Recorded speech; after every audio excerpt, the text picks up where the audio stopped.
ਅਭੁੱਲ ਜਾਦਾਂ ਭਾਗ ਦਸਵਾਂ ਗਿਆਨੀ ਸੋਹਣ ਸਿੰਘ ਸੀਤਲ।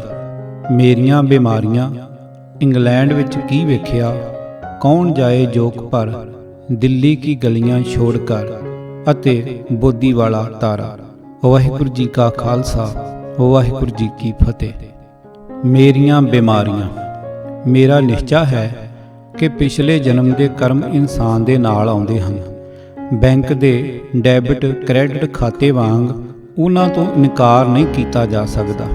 ਪਹਿਲੇ ਲੇਖ ਵਿੱਚ ਹੀ ਮੈਂ ਕੁਦਰਤ ਦੀ ਕਰੋਪੀ ਦਾ ਜ਼ਿਕਰ ਕਰ ਆਇਆ ਹਾਂ। ਮੈਂ 8 ਸਾਲ ਦਾ ਹੋਇਆ ਤਾਂ ਮੈਨੂੰ ਮਿਆਦੀ ਟਾਈਫਾਈਡ ਬੁਖਾਰ ਹੋ ਗਿਆ। 24-25 ਦਿਨ ਮੈਨੂੰ ਹੋਸ਼ ਤੱਕ ਨਾ ਰਹੀ। ਸਮਾਂ ਅਜਿਹਾ ਆ ਗਿਆ ਕਿ ਮੇਰੇ ਮਾਪੇ ਮੇਰੀ ਜ਼ਿੰਦਗੀ ਤੋਂ ਨਿਰਾਸ਼ ਹੋ ਗਏ, ਪਰ ਪ੍ਰਭ ਭਾਵੈ ਬਿਨ ਸਾਸ ਤੇ ਰਾਖੇ। ਈਸ਼ਵਰ ਨੇ ਮੈਥੋਂ ਜੋ ਸੇਵਾ ਲੈਣੀ ਸੀ ਉਸ ਬਦਲੇ ਬਚਾ ਲਿਆ। 1930 ਵਿੱਚ ਫਿਰ ਮਿਆਦੀ ਬੁਖਾਰ ਹੋ ਗਿਆ, ਉਹ ਵੀ 24-25 ਦਿਨ ਰਿਹਾ। ਉਸ ਵੇਲੇ ਦੀ ਇੱਕ ਯਾਦ ਅਜੇ ਵੀ ਬਾਕੀ ਹੈ। ਬੁਖਾਰ ਦੀ ਘੂਕੀ ਵਿੱਚ ਊਠ, ਘੋੜੇ, ਹਾਥੀ ਤੇ ਅਜਿਹੇ ਹੋਰ ਭਿਆਨਕ ਜਾਨਵਰ ਨਜ਼ਰ ਆਉਂਦੇ ਸਨ, ਪਰ ਉਹਨਾਂ ਤੋਂ ਡਰ ਕੇ ਨੱਸਣ ਦਾ ਕੋਈ ਚਾਰਾ ਨਹੀਂ ਸੀ। ਬੁਖਾਰ ਉਤਰ ਗਿਆ, ਪਰ ਸਰੀਰ ਬਹੁਤ ਕਮਜ਼ੋਰ ਹੋ ਗਿਆ। ਇਹ ਦੂਸਰੀ ਕਿਸ਼ਤ ਸੀ। 1963 ਈਸਵੀ ਵਿੱਚ ਨਿਊਰੈਲਜੀਆ, ਅੱਧੇ ਸਿਰ ਦੀ ਪੀੜ ਹੋ ਗਿਆ। ਦਰਦ ਸੱਜੇ ਪਾਸੇ ਸੀ। ਕਈ ਡਾਕਟਰਾਂ ਨੂੰ ਇਸ ਰੋਗ ਦਾ ਛੇਤੀ ਪਤਾ ਹੀ ਨਾ ਲੱਗਾ। ਤਕਲੀਫ ਹੱਥੋਂ ਵੱਧ ਗਈ। ਰਘਬੀਰ ਸਿੰਘ ਉਸ ਵੇਲੇ ਇੰਗਲੈਂਡ ਵਿੱਚ ਸੀ। ਮੈਂ ਉਸ ਨੂੰ ਸਾਰਾ ਵੇਰਵਾ ਲਿਖ ਘੱਲਿਆ। ਉੱਤਰ ਆਇਆ, ਪਿਤਾ ਜੀ, ਇਸ ਬਿਮਾਰੀ ਦਾ ਨਾਮ ਨਿਊਰੈਲਜੀਆ ਹੈ। ਦੋਹਾਂ ਜਬਾੜਿਆਂ ਦੇ ਮਿਲਾਪ ਵਾਲੇ ਥਾਂ ਇਸ ਨਾੜ ਦਾ ਮੁੱਢ ਹੈ, ਪਰ ਮੂੰਹ ਕਿਤੇ ਨਹੀਂ। ਇਸ ਵਿੱਚ ਕਿਤੇ ਲਹੂ ਦੀ ਚੜੰਗ ਅਟਕ ਜਾਂਦੀ ਹੈ, ਉਹ ਦਰਦ ਕਰਦੀ ਰਹਿੰਦੀ ਹੈ। ਐਲੋਪੈਥੀ ਵਿੱਚ ਇਸ ਦਾ ਇੱਕੋ ਇਲਾਜ ਹੈ ਕਿ ਜਿਹੜੀ ਨਾੜੀ ਦਿਮਾਗ ਨੂੰ ਇਤਲਾਹ ਦਿੰਦੀ ਹੈ, ਆਪਰੇਸ਼ਨ ਕਰਕੇ ਉਹ ਕੱਟ ਦਿੰਦੇ ਹਨ। ਇਸ ਤਰ੍ਹਾਂ ਬਿਮਾਰੀ ਤਾਂ ਕਾਇਮ ਦੀ ਕਾਇਮ ਰਹੀ, ਪਰ ਦਿਮਾਗ ਨੂੰ ਖਬਰ ਨਹੀਂ। ਕੁਝ ਸਮੇਂ ਬਾਅਦ ਕਿਸੇ ਹੋਰ ਨਾੜੀ ਰਾਹੀਂ ਦਿਮਾਗ ਨੂੰ ਖਬਰ ਜਾਣ ਲੱਗ ਪੈਂਦੀ ਹੈ, ਪਰ ਇਸ ਆਪਰੇਸ਼ਨ ਵਾਸਤੇ ਕੇਸ ਕਟਾਉਣੇ ਪੈਂਦੇ ਹਨ। ਤੁਸੀਂ ਡਾਕਟਰ ਸ਼ਰਮਾ ਪਾਸੋਂ ਅਲਕੋਹਲ ਦਾ ਟੀਕਾ ਕਰਾ ਵੇਖੋ। ਮੈਂ ਡਾਕਟਰ ਸ਼ਰਮਾ ਪਾਸ ਗਿਆ। ਰਘਬੀਰ ਸਿੰਘ ਉਹਦੇ ਕੋਲ ਪੜ੍ਹ ਕੇ ਗਿਆ ਸੀ। ਉਹਨੇ ਕਿਹਾ, ਜਬਾੜੇ ਕੋਲੋਂ ਦਾੜੇ ਦੇ ਕੁਝ ਵਾਲ ਸਾਫ਼ ਕਰਨੇ ਪੈਣਗੇ, ਪਰ ਮੈਂ ਇਹ ਸ਼ਰਤ ਨਾ ਮੰਨਿਆ। ਰਘਬੀਰ ਦੇ ਲਿਹਾਜ਼ ਕਾਰਨ ਜਾਂ ਕੁਛ ਮੇਰਾ ਵੀ ਨਾਮ ਸੀ, ਡਾਕਟਰ ਬਿਨਾਂ ਰੋਮ ਸਾਫ਼ ਕੀਤੇ ਟੀਕਾ ਕਰਨਾ ਮੰਨ ਗਿਆ। 80% ਅਲਕੋਹਲ ਦਾ ਟੀਕਾ ਕੀਤਾ ਗਿਆ। ਸਿਰ ਦਾ ਸਾਰਾ ਸੱਜਾ ਪਾਸਾ ਸੁੰਨ ਹੋ ਗਿਆ। ਡਾਕਟਰ ਨੇ ਕਿਹਾ, ਗਿਆਨੀ ਜੀ, ਇਹ ਜ਼ਹਿਰ ਹੈ। 1 ਘੰਟਾ ਇੱਥੋਂ ਮੇਜ਼ ਤੋਂ ਹਿੱਲਣਾ ਨਹੀਂ ਤਾਂ ਬੇਹੋਸ਼ ਹੋ ਕੇ ਡਿੱਗ ਪਵੋਗੇ। ਸੱਚ ਹੀ ਮੈਨੂੰ ਕੁਝ ਸਮਾਂ ਕੋਈ ਸੁਰਤ ਨਾ ਰਹੀ। ਜਰਾ ਹੋਸ਼ ਆਈ ਤਾਂ ਮੈਂ ਰਿਕਸ਼ਾ ਲੈ ਕੇ ਘਰ ਪੁੱਜਾ। ਅਗਲੇ 8 ਦਿਨ ਮੈਂ ਕਿਵੇਂ ਕੱਟੇ, ਪੁੱਛੋ ਕੁਝ ਨਾ ਮੈਂ ਕੁਝ ਖਾ ਸਕਿਆ ਨਾ ਪੀ ਸਕਿਆ। ਮੂੰਹ ਧੋਣਾ ਤਾਂ ਇੱਕ ਪਾਸੇ ਰਿਹਾ, ਮੁੱਛ ਦੇ ਵਾਲ ਤੇ ਵੀ ਹੱਥ ਲੱਗ ਜਾਂਦਾ ਸੀ ਤਾਂ ਜਾਨ ਨਿਕਲਦੀ ਸੀ। ਅੱਖ ਝਮਕਣੀ ਵੀ ਮੁਸ਼ਕਲ ਸੀ। ਬਸ ਸਿਰੜ ਕਰਕੇ ਅੱਖਾਂ ਮੀਟ ਕੇ ਬੈਠਾ ਰਹਿੰਦਾ ਸਾਂ। ਮੇਰੇ ਮੱਥੇ ਉੱਤੇ ਸਿੱਕਰ ਜੰਮ ਗਿਆ ਸੀ। ਸੱਚ ਜਾਣੋ, ਜੇ ਪੁਰਾਣ ਕ੍ਰਿਸ਼ੀਆਂ ਵਾਂਗ ਮੈਂ ਕਿਸੇ ਨੂੰ ਸ਼ਰਾਬ ਵੀ ਦੇਣਾ ਚਾਹੁੰਦਾ ਤਾਂ ਇਹ ਸ਼ਰਾਬ ਨਾ ਦਿੰਦਾ। ਇੱਕ ਵਾਰ ਇੱਕ ਸੱਜਣ ਨੇ ਪੁੱਛਿਆ, ਫਿਰ ਇਹ ਪੀੜ ਜਰੀ ਕਿਵੇਂ? ਮੇਰਾ ਉੱਤਰ ਸੀ, ਹੋਰ ਚਾਰਾ ਕੀ ਸੀ। ਹੁਣ ਹੋਰ ਮੁਸ਼ਕਲ ਸਾਹਮਣੇ ਆ ਗਈ। ਘਰ ਦੇ ਵੀ ਤੇ ਸੱਜਣ ਮਿੱਤਰ ਵੀ ਜ਼ੋਰ ਦੇਣ ਲੱਗੇ ਕਿ ਮੈਂ ਜਿੱਦ ਛੱਡ ਦਿਆਂ ਤੇ ਆਪਰੇਸ਼ਨ ਕਰਾ ਲਵਾਂ। ਇਸ ਦਾ ਮਤਲਬ ਸੀ ਕਿ ਜੇ ਸਾਰੇ ਨਹੀਂ ਤਾਂ ਇੱਕ ਪਾਸੇ ਦੇ ਕੇਸ ਜ਼ਰੂਰ ਕੱਟਣੇ ਪੈਣਗੇ। 5ਵਾਂ ਦਿਨ ਹੋ ਗਿਆ ਸੀ। ਮੇਰੀ ਪਤਨੀ ਨੇ ਰੋ ਕੇ ਕਿਹਾ, ਮੈਥੋਂ ਜਰਿਆ ਨਹੀਂ ਜਾਂਦਾ, ਆਪਰੇਸ਼ਨ ਕਰਾ ਲਓ। ਮੇਰੇ ਵੱਲ ਵੇਖੋ, ਮੇਰੇ ਤੇ ਤਰਸ ਕਰੋ। ਮੈਥੋਂ ਝੱਲਿਆ ਨਾ ਗਿਆ। ਮੈਂ ਉਹਦਾ ਹੱਥ ਫੜ ਕੇ ਕਿਹਾ, 2 ਦਿਨ ਹੋਰ ਉਡੀਕ ਲਓ, ਉਹਦੇ ਅੱਗੇ ਅਰਦਾਸ ਕਰੋ। ਮੈਂ ਸਾਰੀ ਰਾਤ ਅਰਦਾਸ ਕਰਦਾ ਰਿਹਾ। ਸੱਚੇ ਪਾਤਸ਼ਾਹ, ਜੋ ਜੰਮਿਆ ਹੈ ਉਹਨੇ ਮਰਨਾ ਤਾਂ ਹੈ ਹੀ, ਮਰਨ ਦੀ ਚਿੰਤਾ ਨਹੀਂ। ਇਹ ਕਾਇਆ ਤੇਰੇ ਵਸਣ ਵਾਲਾ ਮਹਿਲ ਹੈ ਤੇ ਕੇਸ ਮਹਿਲ ਉੱਤੇ ਤੇਰਾ ਝੰਡਾ। ਕੇਸਾਂ ਦੀ ਬੇਅਦਬੀ ਨਾ ਹੋਵੇ। ਦੂਸਰੀ ਰਾਤ ਮੈਨੂੰ ਮਾੜੀ ਜੀ ਊਂਘ ਆ ਗਈ। ਅੰਤਰ ਆਤਮੇ ਮੈਨੂੰ ਐਸਾ ਮਹਿਸੂਸ ਹੋਇਆ ਜਿਵੇਂ ਮੇਰੀ ਦਰਦ ਕੁਛ ਘਟ ਰਹੀ ਹੈ। ਸਵੇਰੇ ਉੱਠਦਿਆਂ ਮੈਂ ਜੀਵਨ ਸਾਥਣ ਨੂੰ ਕਿਹਾ, ਕਰਮਾਂ ਵਾਲੀਏ, ਮਹਾਰਾਜ ਨੇ ਮੇਰੀ ਅਰਦਾਸ ਸੁਣ ਲਈ ਹੈ। ਪਾਣੀ ਗਰਮ ਕਰੋ, ਮੈਂ ਮੂੰਹ ਧੋਵਾਂਗਾ। ਮੇਰਾ ਨਿਸ਼ਚਾ ਹੈ ਕਿ ਸਾਰੀ ਜ਼ਿੰਦਗੀ ਵਿੱਚ ਅਸੀਂ ਇੱਕ ਅੱਧੀ ਵਾਰ ਸੱਚੇ ਦਿਲੋਂ ਅਰਦਾਸ ਕਰਦੇ ਹਾਂ ਤੇ ਉਹ ਕਦੇ ਬਿਰਥੀ ਨਹੀਂ ਜਾਂਦੀ। ਰੋਜ਼ ਤਾਂ ਐਵੇਂ ਫਰਜ਼ ਪੂਰਾ ਕਰਦੇ ਹਾਂ। ਅੱਜ ਹੋਰ ਭਲਕੇ ਹੋਰ ਉਸ ਤਕਲੀਫ ਤੋਂ ਆਰਾਮ ਆਉਂਦਾ ਗਿਆ। ਮੈਂ ਹੱਥ ਜੋੜ ਕੇ ਕਿਹਾ, ਮਾਂ, ਮੈਂ ਤੇਰੇ ਮੱਖਣਾਂ ਨਾਲ ਪਾਲੇ ਹੋਏ ਸੁੱਚੇ ਕੇਸ ਝੂਠੇ ਨਹੀਂ ਹੋਣ ਦਿੱਤੇ। ਵੇਖੀ ਮਾਣੀ ਦੁਨੀਆ ਵਿੱਚ ਮੈਂ ਪੂਰਾ ਵੇਰਵਾ ਦੇ ਆਇਆ ਹਾਂ। ਗਿਆਨੀ ਸੁਖਵੀਰ ਸਿੰਘ ਜੀ, ਭਾਈ ਮੋਹਨ ਸਿੰਘ ਜੀ ਵੈਦ ਤਰਨਤਾਰਨ ਨੇ ਇਸ ਬਿਮਾਰੀ ਵਿੱਚ ਜੋ ਮੇਰੀ ਸੇਵਾ ਕੀਤੀ ਹੈ ਮੈਂ ਭੁੱਲ ਨਹੀਂ ਸਕਦਾ। ਅਜੇ ਕੁਝ ਹਿਸਾਬ ਬਾਕੀ ਸੀ। 1970 ਈਸਵੀ ਵਿੱਚ ਮੈਨੂੰ ਪਲੂਰਸੀ ਹੋ ਗਈ। ਖੱਬੇ ਫੇਫੜੇ ਵਿੱਚ ਪਾਣੀ ਪੈ ਗਿਆ। ਮੈਂ 5 ਮਹੀਨੇ ਮੰਜੇ ਤੇ ਪਿਆ ਰਿਹਾ ਤੇ 35 ਕਿਲੋ ਵਜ਼ਨ ਘਟ ਗਿਆ। ਸਿਰਫ ਪਿੰਜਰ ਹੀ ਰਹਿ ਗਿਆ। ਇਸ ਬਿਮਾਰੀ ਵਿੱਚ ਡਾਕਟਰ ਮਾਘੀ ਰਾਮ ਨੇ ਜੋ ਮੇਰੀ ਸੇਵਾ ਕੀਤੀ ਮੈਂ ਕਦੇ ਭੁੱਲ ਨਹੀਂ ਸਕਦਾ। ਤੇ 1973 ਈਸਵੀ ਵਿੱਚ ਪਿਸ਼ਾਬ ਦੀ ਰੁਕਾਵਟ ਹੋ ਗਈ। ਆਪਰੇਸ਼ਨ ਕਰਾਉਣਾ ਪਿਆ। ਖੂਨ ਬਹੁਤ ਚਲਾ ਗਿਆ। ਮੈਨੂੰ 22 ਦਿਨ ਹਸਪਤਾਲ ਵਿੱਚ ਰਹਿਣਾ ਪਿਆ। ਮੈਂ ਆਪ ਹੈਰਾਨ ਹਾਂ ਕਿ ਇੰਨੀਆਂ ਬਿਮਾਰੀਆਂ ਦੇ ਬਾਵਜੂਦ ਜੇ ਮੈਂ ਅਜੇ ਵੀ ਕੁਝ ਕੰਮ ਕਰਨ ਜੋਗਾ ਹਾਂ ਤਾਂ ਉਹਦੀ ਕਿਰਪਾ ਹੈ। ਉਹਨੇ ਜੋ ਸੇਵਾ ਲੈਣੀ ਹੈ ਉਸ ਲਈ ਉਹਨੇ ਸਮਰੱਥਾ ਵੀ ਬਖਸ਼ ਦੇਣੀ ਹੈ। ਇੰਗਲੈਂਡ ਵਿੱਚ ਕੀ ਵੇਖਿਆ? अकबर इलाहाबादी का एक शेर है, चले हैं शेख काबे को हम इंग्लिशतान देखेंगे, वो देखें कार खुदा का हम खुदा की शान देखेंगे। पर जो मैं वेख्या है वो खुदा दी शान नहीं, बंदे दी शान है। खुदा ने इंग्लैंड नूं बहुता नहीं दिता। साल विचों 4 महीने दे खाण जोगा भी इंग्लैंड विच पैदा नहीं हुंदा। पर यह उथों दे हुक्मरानां दी हिकमत है कि उत्थे किसी चीज़ की थोड़ नहीं। असी मैं ते मेरे ढाडी जथे दे 3 साथी 11 अप्रैल 1977 ईस्वी नूं सवेरे 7:25 ते दिल्ली तो हवाई जहाज़ ते रवाना होए ते उसे शाम 11:10 ते लंडन पहुँच गए। ये भारती वक्त सी। उत्थे शाम दे 7 भी नहीं सन वजे। सानू राहदारी गुरुद्वारा वुलवरहेम्पटन वालों आई सी। प्रबंधक अगे आए हुए सन। उसे रात असी वुलवरहेम्पटन पुज गए ते अगले दिन तो कीर्तन शुरू हो गया। इस सफ़र विच सिर्फ एक थां थोड़ी जी प्रेखिया की घड़ी आ गई। 24 अप्रैल नूं साउथेम्पटन तो कुछ सज्जण गए ते वो रातों रात सानू वुलवरहेम्पटन तो ले आए। अगले दिन उत्थे किसी विआह की पार्टी सी। सवेरे उठे तो मैं प्रबंधकां नूं बेनती की मैनू वो थां विखा दिती जावे जिथे पार्टी होनी है। एक हाल बुक सी। एक स्टेज जरा उच्ची सी। सामने छोटे मेज ते कुर्सियां लगियां होईयां सन ते मेजां उत्ते शराब दीयां बोतलां पईयां सन। प्रबंधकां दस्सिया कि तुसीं ऐस उच्ची स्टेज ते खलोवोगे ते पार्टी ते बुलाए होए सज्जण मित्र सामने छकण छगाउणगे। मैं बड़ी नम्रता नाल कहा, अफसोस मैं ऐसा नहीं कर सकांगा। मैं गुरु घर दा ढाडी हाँ। मैं सिर्फ उत्थे कीर्तन करांगा जिथे गुरु महाराज का प्रकाश होवे। प्रबंधकां नूं बड़ी हैरानी हुई। एक सज्जण ने कहा, अगे तां कदे किसी ने ऐसा इतराज़ नहीं सी कीता।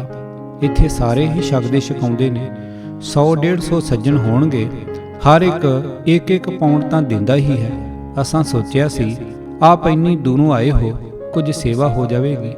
मैं फिर भी बड़ी नम्र सुर विच उत्तर दिता, हर आदमी दे कुछ अपने असूल हुंदे हन। पैसा मेरा ईमान नहीं, मैं मजबूर हाँ।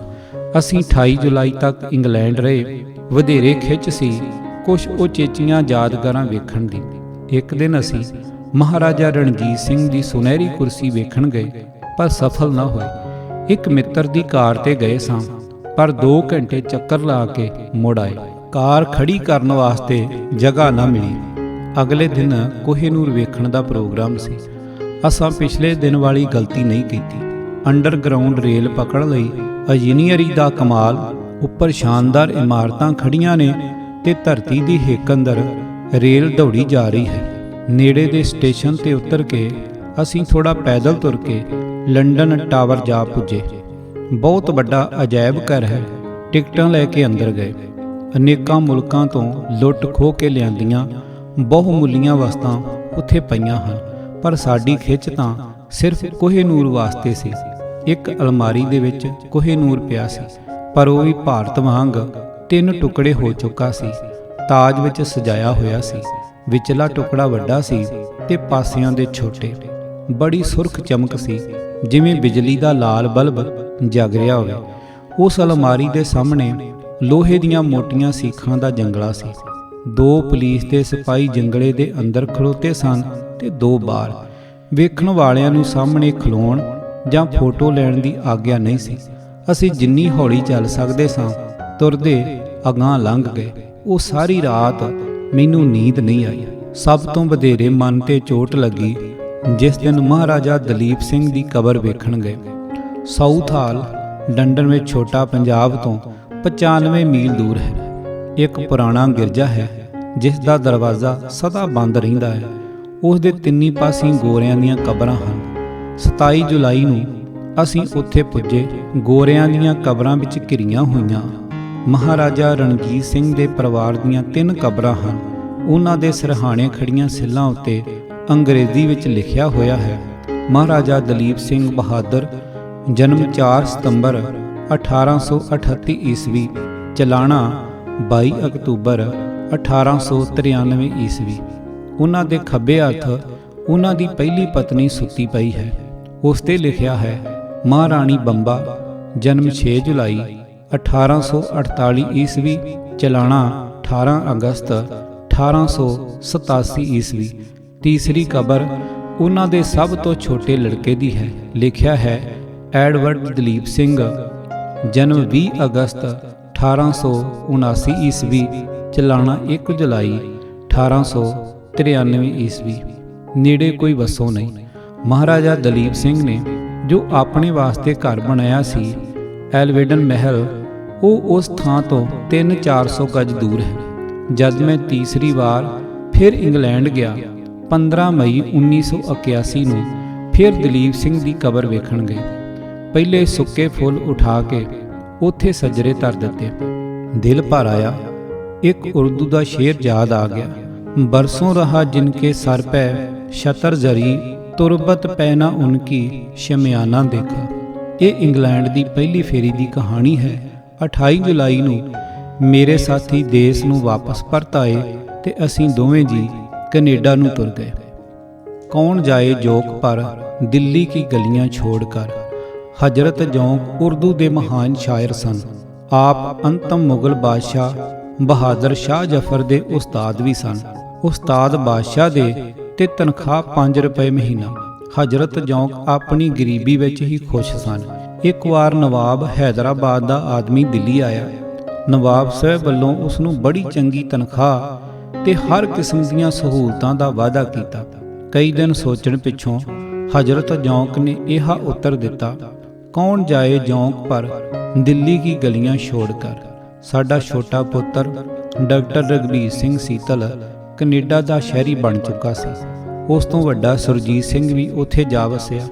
1977 ਈਸਵੀ ਵਿੱਚ ਉਹਨਾਂ ਸਾਨੂੰ ਵੀ ਬੁਲਾ ਲਿਆ। ਅਸੀਂ ਦੋਵੇਂ ਪੱਕੇ ਵੀਜ਼ੇ ਤੇ ਕੈਨੇਡਾ ਪਹੁੰਚੇ। ਸਾਡੇ ਭਵਿੱਖ ਬਾਰੇ ਸਲਾਹਾਂ ਹੋਣ ਲੱਗੀਆਂ। ਰਘਬੀਰ ਸਿੰਘ ਦਾ ਕਹਿਣਾ ਸੀ, ਪਿਤਾ ਜੀ, ਉਸ ਮੁਲਕ ਵਿੱਚ ਵੀ ਵਸਣ ਦਾ ਕੋਈ ਹੱਜ ਹੈ ਜਿੱਥੇ 100 ਸਾਲ ਦੇ ਬੁੱਢੇ ਨੂੰ ਵੀ ਰੋਟੀ ਬਦਲੇ ਮੁਸ਼ੱਕਤ ਕਰਨੀ ਪਵੇ। ਸਰੀਰ ਵਿੱਚ ਸੱਤਿਆ ਹੋਵੇ ਭਾਵੇਂ ਨਾ ਹੋਵੇ, ਪਰ ਉਮਰ ਕੈਦੀ ਵਾਂਗ ਰੋਟੀ ਬਦਲੇ ਕਸ਼ਟ ਸਹਿਣਾ ਹੀ ਪੈਂਦਾ ਹੈ।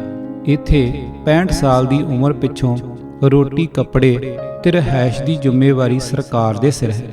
ਅਸਾਂ ਤੁਹਾਨੂੰ ਵਾਪਸ ਨਹੀਂ ਜਾਣ ਦੇਣਾ। 3 ਸਾਲ ਪਿੱਛੋਂ ਤੁਹਾਨੂੰ ਕੈਨੇਡਾ ਦਾ ਸ਼ਹਿਰੀ ਮੰਨ ਲਿਆ ਜਾਵੇਗਾ। ਇੱਥੋਂ ਦਾ ਪਾਸਪੋਰਟ ਮਿਲ ਜਾਵੇਗਾ। ਜਦੋਂ ਚਾਹੋ 2-4 ਮਹੀਨੇ ਦੇਸ਼ ਜਾ ਕੇ ਫਿਰ ਤੁਰ ਆਇਆ ਕਰਨਾ। 65 ਸਾਲ ਦੀ ਉਮਰ ਪਿੱਛੋਂ ਆਪ ਪੈਨਸ਼ਨ ਦੇ ਹੱਕਦਾਰ ਬਣ ਜਾਓਗੇ। ਨਾਲੇ ਅਸਾਂ ਵੱਡੇ ਭਰਾ ਨੂੰ ਵੀ ਛੇਤੀ ਸੱਦ ਲੈਣਾ ਹੈ। ਫਿਰ ਇਕੱਲੇ ਉੱਥੇ ਕਿਵੇਂ ਰਹੋਗੇ। ਰਘਬੀਰ, ਮੈਂ ਬੜੀ ਸ਼ਾਂਤ ਸੁਰ ਵਿੱਚ ਉੱਤਰ ਦਿੱਤਾ, ਮੈਂ ਇਸ ਮੁਲਕ ਦੀ ਕੀ ਸੇਵਾ ਕੀਤੀ ਹੈ ਜੋ ਇਸ ਤੋਂ ਪੈਨਸ਼ਨ ਲੈਣ ਬਾਰੇ ਸੋਚਾਂ। ਤੁਸਾਂ ਬੜੀ ਭਾਰੀ ਸੇਵਾ ਕੀਤੀ ਹੈ। ਇੱਕ ਪੁੱਤਰ ਨੂੰ ਡਾਕਟਰ ਬਣਾ ਕੇ ਇਸ ਮੁਲਕ ਨੂੰ ਸੌਂਪ ਦਿੱਤਾ ਹੈ। ਮਿਹਨਤ ਤੁਹਾਡੀ ਹੈ ਤੇ ਮੇਰੀ ਡਾਕਟਰੀ ਦਾ ਲਾਭ ਇਹ ਮੁਲਕ ਉਠਾ ਰਿਹਾ ਹੈ। ਹਫ਼ਤਾ ਭਰ ਇਸ ਗੱਲ ਤੇ ਬਹਿਸ ਹੁੰਦੀ ਰਹੀ, ਪਰ ਮੇਰੇ ਸਾਹਮਣੇ ਹਜ਼ਰਤ ਜੌਂਕ ਦੀ ਮਿਸਾਲ ਸੀ। ਕੌਣ ਜਾਏ ਜੌਂਕ ਪਰ ਦਿੱਲੀ ਕੀ ਗਲੀਆਂ ਛੋੜ ਕਰ। ਅਸੀਂ ਦੋਵੇਂ 2 ਮਹੀਨੇ ਪਿੱਛੋਂ ਵਾਪਸ ਪੰਜਾਬ ਆ ਗਏ। ਕੁਛ ਹੋਰ ਜੱਦੀ ਪਿੰਡ ਕਾਦੀਵਿੰਡ ਨਾਲੋਂ ਕਈ ਗੱਲਾਂ ਵਿੱਚ ਮੈਂ ਇੱਥੇ ਸੁਖੀ ਹਾਂ, ਪਰ ਜਿਨ੍ਹਾਂ ਖੇਤਾਂ ਵਿੱਚ ਮੇਰੇ ਵੱਡਿਆਂ ਦਾ ਮੁੜਕਾ ਡੁੱਲਾ ਸੀ, ਕਈ ਹਾਲਤਾਂ ਵਿੱਚ ਮੁੜਕਾ ਲਹੂ ਨਾਲੋਂ ਵੀ ਕੀਮਤੀ ਹੁੰਦਾ ਹੈ। ਜਿਸ ਵਿਹੜੇ ਵਿੱਚ ਮੈਂ ਰਹਿਣਾ ਸਿੱਖਿਆ ਸੀ, ਜਿਨ੍ਹਾਂ ਗਲੀਆਂ ਵਿੱਚ ਮੇਰਾ ਬਚਪਨ ਖੇਡਿਆ ਸੀ, ਰਾਤ ਸੁਪਨਾ ਆਵੇਗਾ ਤਾਂ ਉਹਨਾਂ ਥਾਵਾਂ ਦਾ ਹੀ ਆਵੇਗਾ। ਲੁਧਿਆਣੇ ਦਾ ਸੁਪਨਾ ਕਦੇ ਨਹੀਂ ਆਇਆ। ਬੋਦੀ ਵਾਲਾ ਤਾਰਾ। ਨਿੱਕੇ ਹੁੰਦਿਆਂ ਬਜ਼ੁਰਗਾਂ ਕੋਲੋਂ ਸੁਣਨਾ ਕਿ ਬੋਦੀ ਵਾਲਾ ਤਾਰਾ ਬੜਾ ਨੈਸ਼ ਹੁੰਦਾ ਹੈ। ਜਿਸ ਮੁਲਕ ਵਿੱਚ ਉਹ ਨਜ਼ਰ ਆ ਜਾਵੇ, ਉਸ ਦਾ ਬਹੁਤ ਨੁਕਸਾਨ ਹੁੰਦਾ ਹੈ। ਉਸ ਨੂੰ ਰੱਬੀ ਕਹਿਰ ਦੀ ਨਿਸ਼ਾਨੀ ਸਮਝੋ।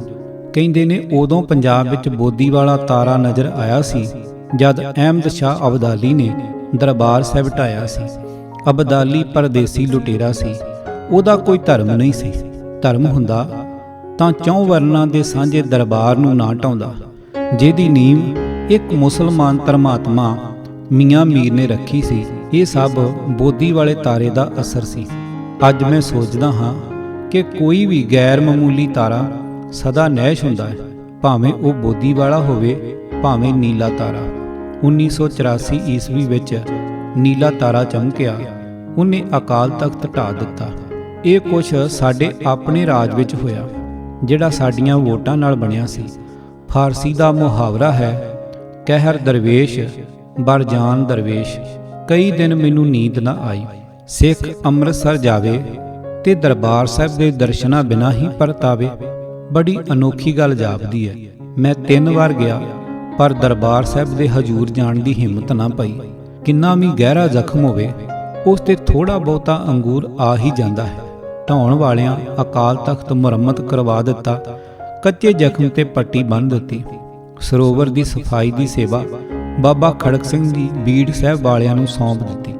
ਫਿਰ ਮੈਂ ਹੌਸਲਾ ਕਰਕੇ ਗਿਆ। ਉਸ ਦਿਨ ਸਰੋਵਰ ਵਿੱਚ ਦੀਵਾਰ ਕਰਕੇ ਸੇਵਕ ਇੱਕ ਪਾਸਿਓਂ ਮੱਛੀਆਂ ਫੜ ਦੂਸਰੇ ਪਾਸੇ ਪਾਣੀ ਵਿੱਚ ਛੱਡ ਰਹੇ ਸਨ। ਮੈਂ ਘੰਟਾ ਘਰ ਵਾਲੇ ਪਾਸਿਓਂ ਪਰਕਰਮਾ ਵਿੱਚ ਉਤਰਿਆ। ਸਾਹਮਣੇ ਝਾਤੀ ਮਾਰੀ ਤਾਂ ਮੈਨੂੰ ਸਭ ਕੁਝ ਬਦਲਿਆ ਨਜ਼ਰ ਆਇਆ। ਮੈਨੂੰ ਇਉਂ ਮਹਿਸੂਸ ਹੋਇਆ ਕਿ ਸ਼ਾਇਦ ਮੈਂ ਬੇਹੋਸ਼ ਹੋ ਕੇ ਡਿੱਗ ਪਵਾਂਗਾ। ਛੇਤੀ ਨਾਲ ਮੈਂ ਉੱਥੋਂ ਹੀ ਪਰਤ ਆਇਆ। ਮਾਈ ਸੇਮਾ ਦੇ ਬਾਜ਼ਾਰ ਵਿੱਚ ਮੈਂ ਇੱਕ ਦੁਕਾਨ ਤੇ ਘੰਟਾ ਪਰ ਬੈਠਾ ਰਿਹਾ। ਦਿਲ ਕੁਛ ਥਾਵੇਂ ਹੋਇਆ ਤਾਂ ਮੈਂ ਵਾਪਸ ਪਰਤ ਆਇਆ। ਸੋਚਦਾ ਹਾਂ ਕਿ ਦੋਹਾਂ ਤਾਰਿਆਂ ਵਿੱਚੋਂ ਵਧੇਰੇ ਨੈਸ਼ ਕਿਹੜਾ ਸੀ, ਬੋਦੀ ਵਾਲਾ ਤਾਰਾ ਜਾਂ ਨੀਲਾ ਤਾਰਾ। 80 ਸਾਲ ਦਾ ਹੋ ਗਿਆ ਹਾਂ। ਹੁਣ ਤਾਂ ਇਹ ਚਿੰਤਾ ਖਾਈ ਜਾ ਰਹੀ ਹੈ ਕਿ ਪਤਾ ਨਹੀਂ ਅਜੇ ਹੋਰ ਕੀ ਕੁਛ ਸਹਿਣਾ ਪਵੇਗਾ। 7 ਅਗਸਤ 1999 ਅਭੁੱਲ ਯਾਦਾਂ। ਸ਼੍ਰੋਮਣੀ ਢਾਡੀ ਗਿਆਨੀ ਸੋਹਣ ਸਿੰਘ ਜੀ ਸੀਤਲ। ਆਵਾਜ਼ ਭਾਈ ਗੁਰਜੰਟ ਸਿੰਘ ਰੂਪੋਵਾਲੀ। ਵਾਹਿਗੁਰੂ ਜੀ ਕਾ ਖਾਲਸਾ, ਵਾਹਿਗੁਰੂ ਜੀ ਕੀ ਫਤਿਹ।